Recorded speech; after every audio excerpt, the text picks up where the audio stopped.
Hello, welcome to the Sports Philanthropy Podcast. I am your host, Roy Kessel, and today we are very excited to have with us Tina Sernett. Tina is the Executive Director and founder of the Sports Shed. Tina, welcome to the show. Thanks for having me. This is great. It's great to have you here. I know you've done a lot of incredible work with Sports Shed in terms of getting equipment and doing a whole array of things in the community. And before we spend a lot of time and dive into that, I think it's instructive for our listeners to get a little bit of your background and kind of what led you to go this direction. Well, I grew up playing sports, mainly, playing sports in the backyard and at the park with my dad and sister, and played on church teams and leagues and stuff like that. I'm not like a collegiate athlete or anything. I did end up playing softball and basketball in high school, but just really enjoyed sports. And then another kind of unique thing about me is I've always enjoyed the sports equipment world. I worked at sporting goods stores when I was younger. I ended up having kind of a younger career of working at the Athlete's Foot stores for several years, working in the stores, and then later on being a buyer. So I have experience with gear, so to speak, and just kind of a unique interest there. What area did you grow up in? Were you originally from the Chicago area, and where did you go to school? Yeah, I grew up in St. Louis. St. Louis, okay. Yeah, so big Cardinal fan. So grew up in St. Louis. I, went to Parkway North High School. For all you St. Louis people, you would know what that is. And then I went to Mizzou for a couple of years. I didn't graduate, so I don't have a bunch of, accolades or, big degrees or anything like that. But I ended up, being pretty much in retail and sales and that type of experience, throughout my working career. We see a lot of people that didn't graduate and go on to be very successful. And I always say that there's people that have all kinds of degrees. There's people that have no degrees, and maybe there's some correlation out there. I don't know. Haven't done the research on that, but I think that there's a lot of people who really find their passion and find what they're interested in a way that doesn't entail going through our traditional college channels, right? When we were going through that stage, you didn't have the opportunities for online education and other things that exist now, where I think that a lot of people who may have dropped out of college or gone and worked may have pursued their education in today's type of environment where there are other options, but those didn't exist. And so, as you had that sporting goods background and you did retail, you're still working with sporting goods and sports equipment. So how did you make the leap across to this project? So about a little over 10 years ago now, 11 years now, I have two daughters who played sports when they were growing up also. And we lived in the affluent suburbs in the Libertyville, Vernon Hills area. And I just noticed as my kids were, playing sports, and we as parents were giving them access to try every sport they wanted to try. And, they wanted to succeed, and there's a lot of competition out there.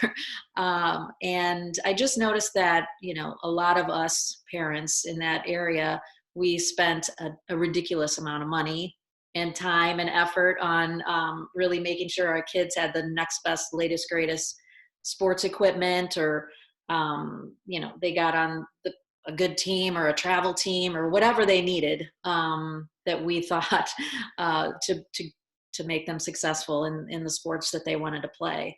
And also during that time, it just started, coming to my mind, like there's got to be kids out there in the Chicago area that don't have the same type of opportunities or the same type of resources, and really not knowing how big the need was, I started kind of looking to see what kind of need was out there in Chicago.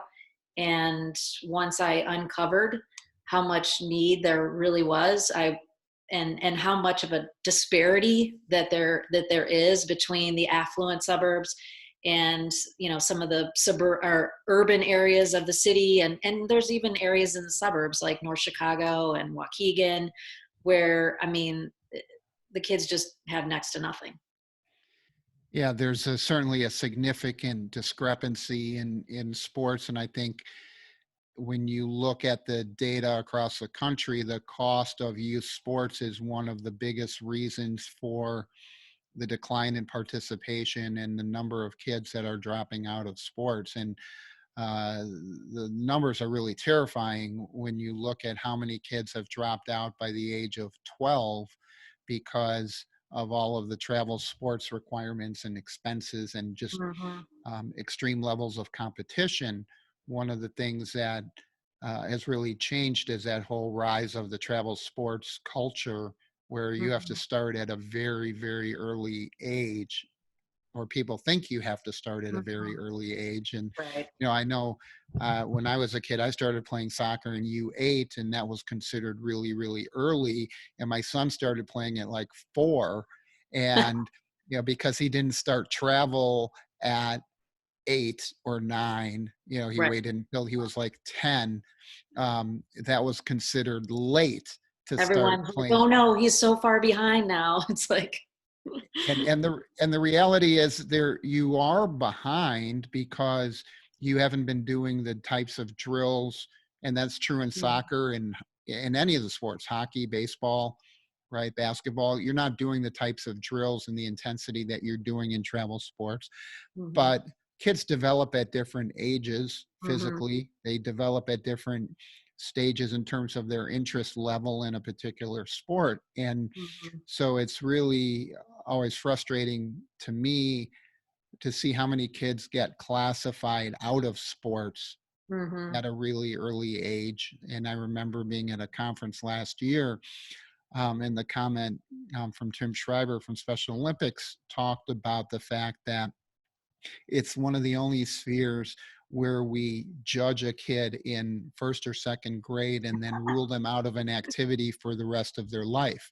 If a kid was struggling with math or English, we wouldn't look at Tina and say, I'm sorry, Tina, you're just Right. really not a numbers person, so we're just not going to teach you math anymore. Right. But yet that's kind of what we do in a sense with kids now. And you know what, you're not good enough for travel soccer because Yeah. either you didn't start playing at 4, you started playing at 8, so you're just not good enough yet Right. because you haven't played enough yet.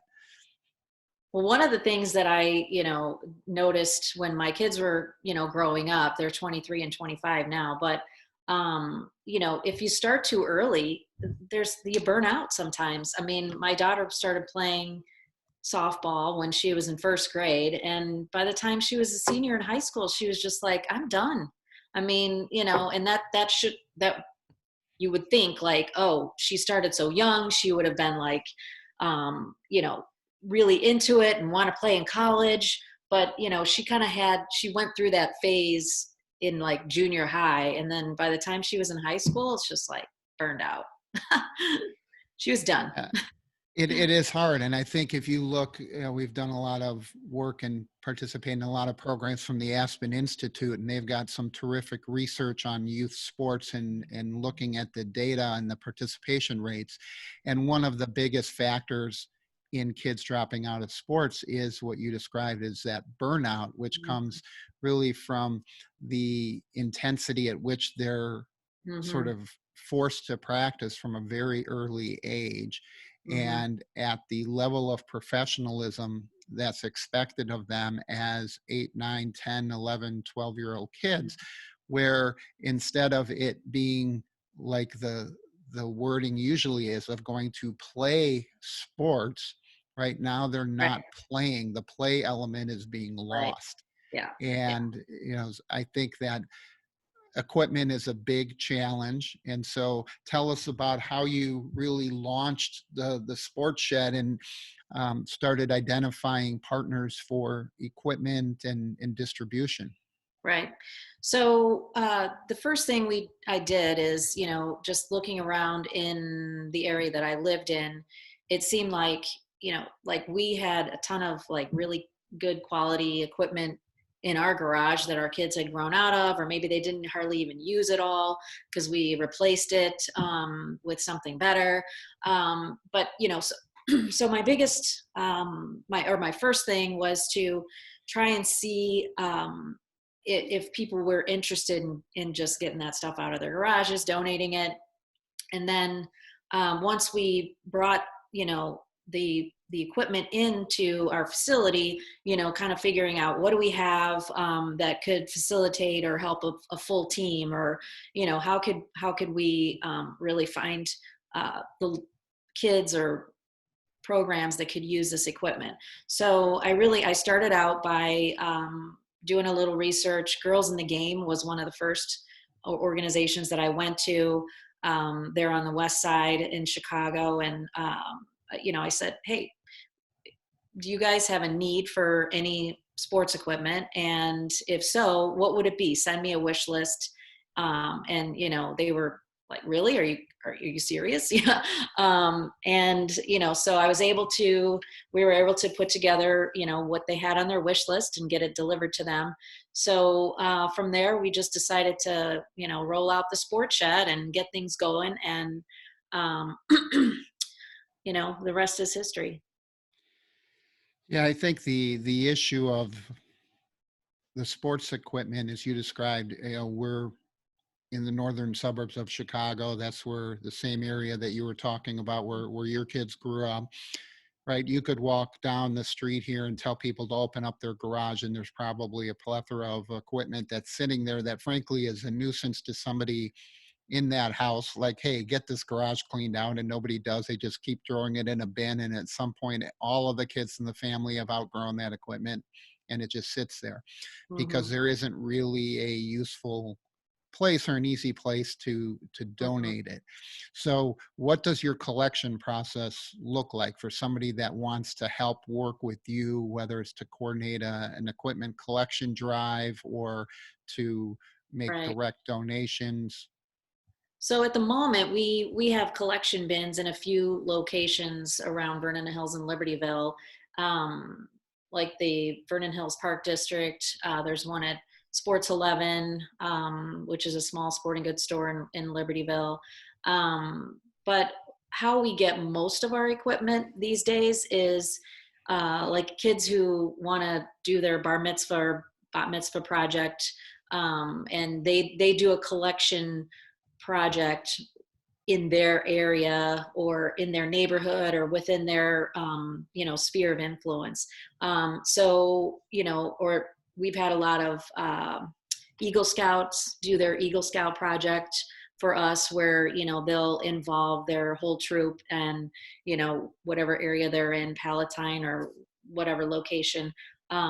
They will run a big collection drive on their own, and then bring in the equipment. We give them specifics on what the most needed items are, and then they bring the stuff, they go through it and then bring the stuff to us. And then we also do a lot. We have a big partnership with Play It Again sports stores. There's 6 Play It Again sports stores that we partner with, and things like hockey equipment and lacrosse equipment that we don't get a whole lot of requests for from the inner city kids and the inner city schools. We take that equipment to Play It Again Sports, and then we use that store credit to buy the things that we actually do need. So that's a huge way for us to get sports equipment too. I think that just shows that the needs are out there really for all of these different sports, and uh, the equipment typically, when in a lot of youth sports, the kids are outgrowing the equipment far before the equipment is really completely Mm-hmm. worn out. right? Mhm. As you know, as an adult, if we play softball, right, your gloves can be beat into the ground because you're going to keep it for a long time. But as the kids are growing, they don't end up with equipment for that long of a period of time. And so you talked a little bit about um, girls in the game and some of the groups that you identify Mhm. to receive the equipment. Tell us what that process looks like in terms of how you identify organizations and help them define their wish lists. Okay. So I feel like we're very unique in that this is very much of a partnership with the schools and organization that we identify as, um, being what we call our recipients. So there's over 600 schools in Chicago, and to be honest, most of them have very little funding for sports. And so when we get a call or email or whatever from a Chicago school, we go in, we meet with them, we talk about what what are the resources you currently have, what are you trying to do, like maybe you have a baseball program that's but you'd like to have a fast pitch softball program too for the girls, and maybe you only have a you would like to have a soccer program too, but you just you have a coach that wants to coach, but you don't have any of the equipment that's needed for it. So we kind of just get a comprehensive view of what it is that they're currently doing, what would they like to be doing, what do you need in order to get there. And so we put together what's needed for them to get there, and then we just start chipping away at it. And we I mean, one of the coolest things is just we make things possible for these schools and sports organizations that wouldn't be possible otherwise.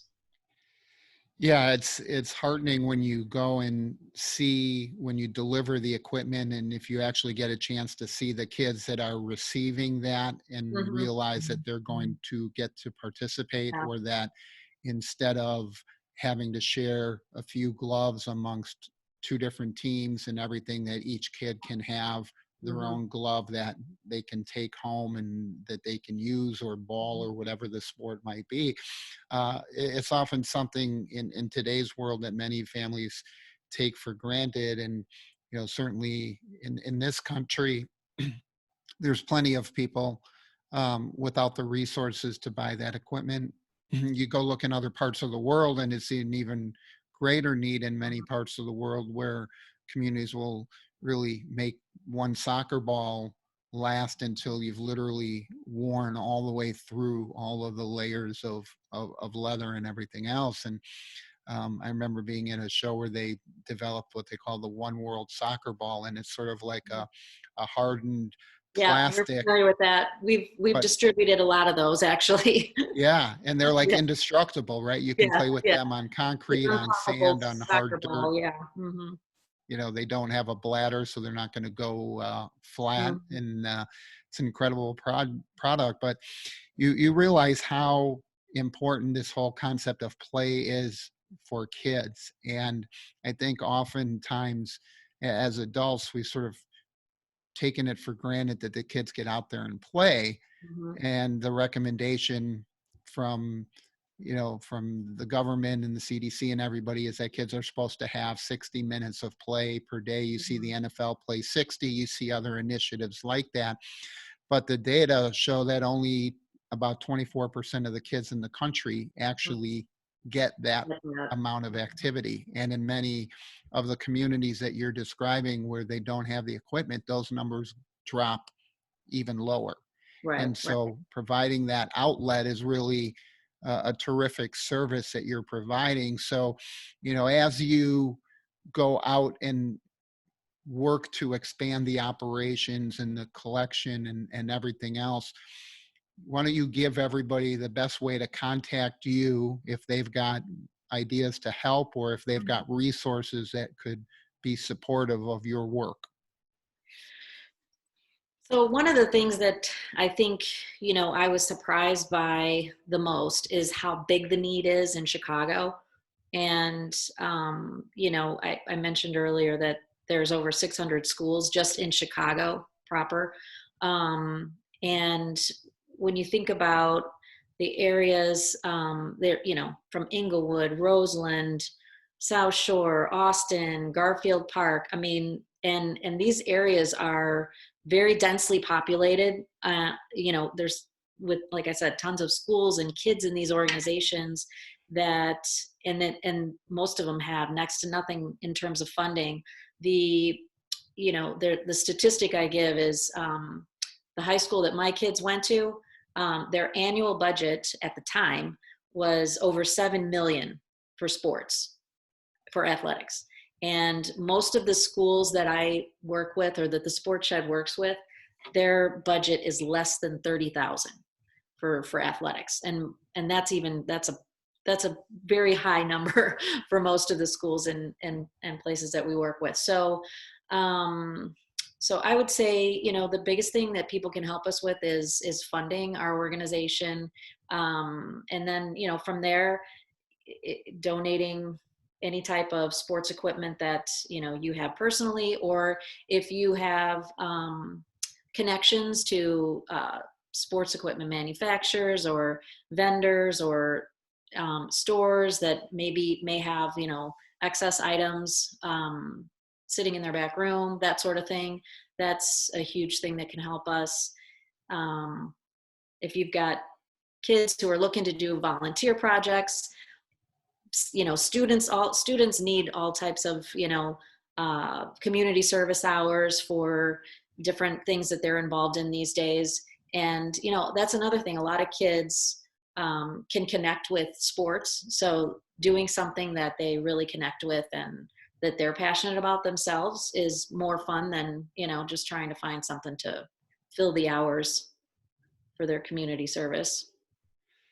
Yeah, and I think it's really meaningful when they see the impact that it makes. They know what sports meant to them as a kid. They understand that passion, and so they recognize what it means for the kid that doesn't have a glove, a bat, a ball, whatever the case may be. And I think one of the things that a lot of organizations struggle with is getting their donors and their volunteers to really see what the services are, right? So their work in many cases is done away from the site of what's going on. Mm-hmm. And I think the more we can connect those stories to the people, one of the best fundraisers that I ever had in terms of fundraising training, his comment was, what the eyes don't see, the heart won't feel.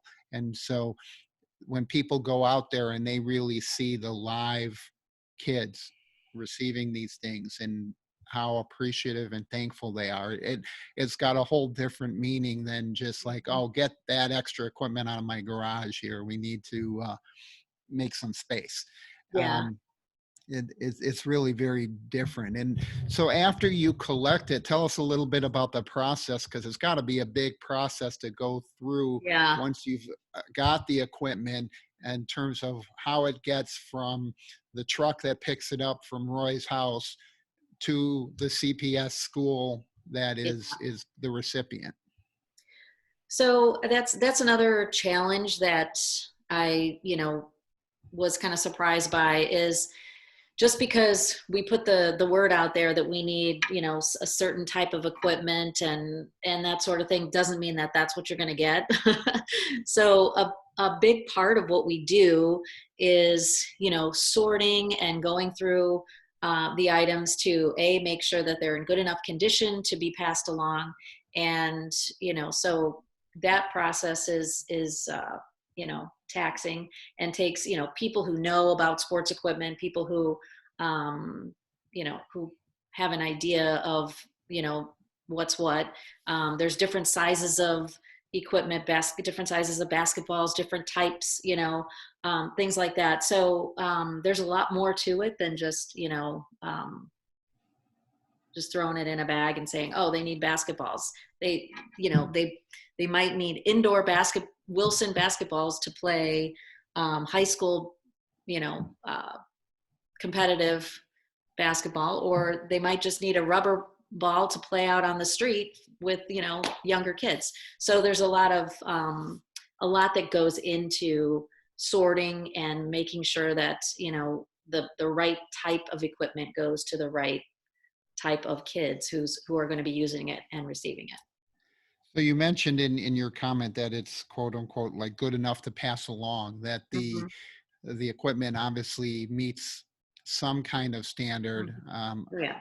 Tell us a little bit about kind of a few Hmm. things. So as you're grading that equipment, um, there's probably some process of sanitizing or cleaning equipment you take in Well, before you especially can, nowadays, right? Before you what's going can, on in the world right now. But right? um, Before you can send it along. And then what about the equipment that isn't good enough, that doesn't meet that standard? How do mhm, you utilize that? Or are there other locations or other yeah, countries where that might be unacceptable in the hmm, United States, but right. truly a godsend in some other part of the world? Right. A good example is, for instance, baseball bats. So the regulations for baseball bats change like, every other year, it seems like.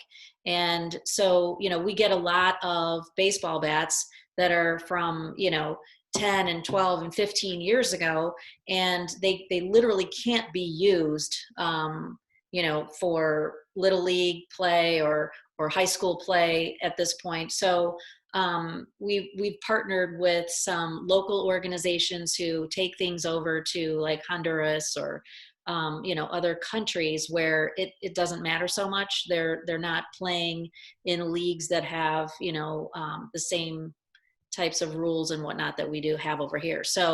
Um, so we have a lot of ways. You mentioned the soccer balls, the indestructible soccer balls. We had several hundred of those donated to us at one point, and those really aren't soccer balls that people here in the United States want to use. So we needed to again partner with some other organizations that were going to take those overseas to Africa and places where those are golden. Yeah, we don't realize sometimes how spoiled we get. We've got lush grass in most of the country where kids can go and play.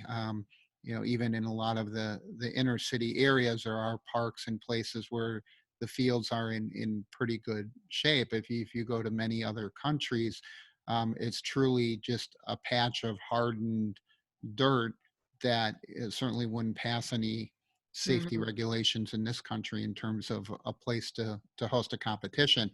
Hmm. Um, and I guess one of the questions that comes up as we think about how people can help is looking at the collection process is relatively easy for people to understand and might be a place that they can help. But are there ways that they can jump in on the sorting and grading or on the distribution elements of your work? I think from a standpoint of ways that people could help us the most is, if I think you and I talked about this in an earlier conversation about our need for additional space. We often get phone calls or people who say they want to donate a large amount of items, or they want to donate larger items like exercise equipment, like stairmasters, things like that. And we don't have a large warehouse where we can bring in and keep those things until we find a good home for them. So that would be a great way for anyone to help us out who knows of retail, or not retail, but commercial space that's not being used, that we could use for a short period of time, a year or two, something like that. So that would be a great help. Yeah, I think that people don't understand how many items are out there. You think about, right, walking in these days to Dick's Sporting Goods and you go walk around and look at how many different products there are and how much different equipment there is for every sport, right? And there's rows and rows and rows. And for every one of those sports, Dick's is really sort of your second tier choice, because most of those sports have their own specialty stores that Right. have the higher grade equipment, whether it's for golf or tennis or soccer or baseball or Mhm. hockey, right? You can get it all at Dick's, but you're probably not getting the the selection or the breadth of the selection that you would have at a specialty store. Mhm. And it's just incredible when you look around at how that has escalated. I remember as a kid, there'd be like one sporting goods store in the whole town, and it was like Right. everything was there, and you had a choice of this bat or that bat, this glove or Mhm. that glove, Right, right. right? It's ridiculous now how many different choices there are. Oh, Another and great way to help is if you have items to donate, you can just take it straight to Play It Again Sports. That's that's near you. You can go to our website, thesportshed.org, and there's a list of Play It Again Sports stores. They're mainly like Palatine, Naperville, Northbrook, Oak Lawn. So they're all, we partner with, ones all over the Chicagoland area. And you just tell them that you're donating to the Sports Shed, and they'll put it on our credit. You can get a receipt for your donation right there from them. And that's really, it keeps us from having to go through the whole process of going through the equipment and figuring out where it goes and how, if we can still use it. That way it's just credit that we can go and get exactly what we need to fill those wish lists even quicker. And I would encourage people to take advantage of that because it also saves you a whole series of Mhm. steps in terms of having to collect and store and sort and Mhm. distribute equipment that may or may not be as useful for the schools or the organizations. I also want to mention for our listeners that are not in the Chicago area that there's other ways that you can help as this goes on. I know that there's desires to expand the base of the operation, but certainly there's ways to coordinate pickups or maybe ways to coordinate even with other Mhm. local sporting goods stores in your community. So if you want to reach out to me or you want to reach out to Tina, we can certainly help connect you with those resources because a lot of sporting goods stores around the country would be willing to participate and do the same type of model that we're talking about. And maybe they haven't set it up, and that becomes a function of how big the reach is. And one of our goals for the network is to really strengthen the opportunities to do this on a nationalized basis. I know Tina's done a great job here in Chicago. I've met people in other communities in Boston and Atlanta and other places that are doing similar types of work. And I think that that would be one of the things we want to try to help the sports shed with is Mhm. taking the system that Tina's developed, which is fantastic, and finding a way to be able to replicate that in other communities so we could develop a model and hand you literally a blueprint for this is how to launch it in your community, or this is how to run a collection drive in your community, and then we can arrange the the distribution from another standpoint. So I encourage anybody that has the desire to do that or access to resources that would work, as well as those that have a wish list. If people have a wish list for their organization, how would they communicate that to you? So they can just go to our website, thesportshed.org, and there's a form to fill out on there that they can tell us the school that they're in, and we'll get in touch with them and come and sit down and meet with them and figure out how we can help them with what their needs are. Um, I mean, the main thing is, we are supporting schools and organizations who struggle with the funding to provide what they need. So we're not just there to give stuff away to just any school organization. So just keep that in mind when you reach out to us. Is we want to be working with kids who really need it, organizations who are um, you know not fully funded for those types of things already.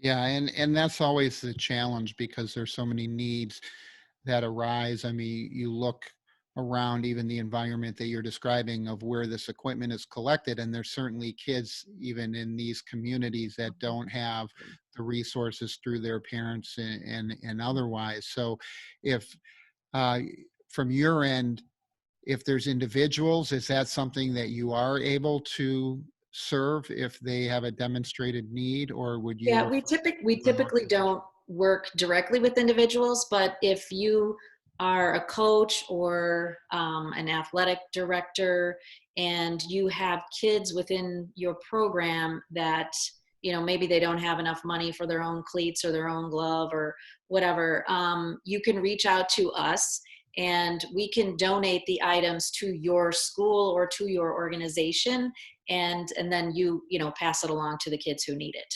So so that's, you know, the best way to, you've identified the kids who are really in need and don't have the resources, and then, you know, you can tell us what their needs are, what size cleats they wear, what, you know, what exactly that they need in order to be successful, and then we try to get that for you. So that's the best way to, for us to work directly, you know, for individualized type And situations. would the coaches or athletic directors go through the same process of completing a wish list on your website, or is there a different process that they should It go would through? be the same. Okay. So they would, you know, go on there and reach out to us directly, and then you know, all of our work is done, you know, directly. We, you know, either deliver the items to you or figure out a way to have you come pick it up. We do have a location that is our own now in Washington Park on the south side. So if that's a convenient place for you to come and pick up items, that's where you can come and get items there too. And that's great to know because I know a lot of the communities you work with in service are conveniently located there so that you can access and distribute that equipment. I encourage everybody to think about this and go look in your garage. If you've got kids, you probably have a whole tub of things that you are looking at and really trying to identify and think about where that equipment should go and who you can donate it to. And I know a lot of places won't even take the sports equipment because it doesn't fit within their models of what they can handle. Um, I encourage you to pull that all together, reach out to Tina or to me, and we can certainly put you in contact with resources that can take advantage of that equipment. I always get upset when I see people throwing stuff away just because their family may be done with it and it's just become a nuisance to them when there's so many other people that could get fantastic use out of those items. So Tina, I appreciate you coming on with us. Before you leave here, I want to kind of put you on the spot a little bit, and I know you've got a lot of big plans for Sports Shed. So tell us, you know, we're going to grant you one wish for the organization now that somebody's going to be able to do. Not money, because obviously it'd be easy to say, you know, we want Yeah. the winning Powerball numbers, but um, what what can what's the biggest help that you need right now? You mentioned space, but what other big item do you have on your wish list? That's a good one. You know, I think the space issue is probably the biggest, one of the biggest things. Um, I mean, um, you really put me on the spot here, but my goal is to meet all the need that there is here in Chicago. And as much as we've done, you know, to date, you know, we've supplied over $2 million worth of gear to more than 230 organizations. Um, with the research we've done, we've probably only met about 10% of the need that's actually out there. So, you know, I guess I would just encourage you to go to our website and see more about what we're doing, read some of the stories on there. If you're passionate about sports at all, if you benefited from sports yourself, and understand that, reach out to us and, help us with our efforts in terms of connecting us with people who, might, have access to sports equipment, who might have access to, manufacturers and, I don't know, corporations that are interested in doing, corporate funding and that sort of thing. So, Well, I think that those are great opportunities for people to reach out and help. There's a lot of people in the network that listen to this that have access to sports business people and sponsorship people, and mhm. really money is always in need because money can solve other problems. But for groups that don't have it, especially as you mentioned, the equipment manufacturers, there's continually what amounts to excess inventory or prior years inventory that is not sellable for them on sort of on the front lines, and some of that gets donated. And certainly, as you mentioned, reaching really only 10% of the needs that are out there. And so that just shows the magnitude of the need. If you've supplied $2 million of equipment, that means that at minimum, there's a $20 million need. Yeah, And so absolutely. we really have unlimited thirst and appetite to be able to provide this. Sometimes people wonder if an opportunity is going to overwhelm the system. My response to them is let's get everything into the system. Yeah, That'll be our problem to figure out together, right? If we happen yeah, to get too much equipment and yeah. we will find places to make a good home for it, and we'll find ways to store and sort it. So Another we thing, encourage everybody. another thing we've been doing recently is not just providing equipment, but also providing, um, finding space for, because that's another big challenge for a lot of the schools is finding and being able to, have space to practice, to play their games, that sort of thing.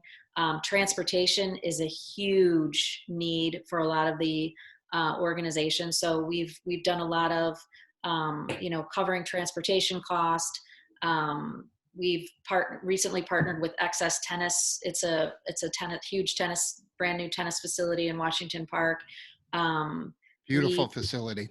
Yeah, so we've been working with them on providing, court time, coaching fees, providing transportation to get kids there, so that they can, be exposed to something like tennis, which is kind of unheard of in those areas. Right. So, the greater needs beyond even the equipment is really kind of our next, we've been working with, and we want to even do more of that. So, Well, you're doing amazing work, Tina. I encourage you to keep that up, and we want to see what else we can do as a network to help support and expand what you're able to do and promote the great work that you're doing. Thank you so much for coming on the show today. We really appreciate you sharing all of that insight, and hopefully we can expand everything you're doing. You're going to take over the country and distribute a few $100 million of sports equipment. I hope so. I mean, I know there's a lot of other cities who have just, a huge need for the same types of things in, their urban areas where there's a lot of poverty, just like there is in Chicago. So I'd love Right. to help out anybody, have conversations with anybody else in any other areas that have, tried doing this or they're doing it and want to give us some ideas and suggestions as well. Terrific. Thank you for coming on the show, Tina. This is Roy Kessel signing off for the Sports Philanthropy Podcast. We hope you'll jump on and listen to our next episode. Thank you.